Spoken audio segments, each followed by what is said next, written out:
Këtu, nga kjo lagje, nga kjo rrugic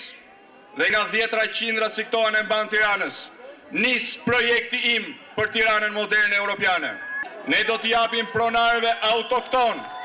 dhe çdo pronari tjetër në Tiranë mundësinë të zhvillojë pronën e tij me koeficientin më të lartë të mundshëm të zhvillimit dhe të marrë prej tij flytet më të mëdha të mundshme në kundërshtim me heqjen e përgjegjësisë nga vetja, duke mos planuar të marrë në dorëzim ujësjes kanalizimet për më shumë se 2 vjet. Po ju them, transferimi i tyre në vartësinë e kryetarit Bashkisë Tiranës do të jetë një ndër veprimet e mia të para si kryebashkiaku juaj i ardhshëm. Unë do të vë brenda 3 muajve në lëvizje projektin që vetë negociova në 2006 si ministri i transporteve të ujësjelës kanalizimeve 100 milion euro për gjithë Tiranën.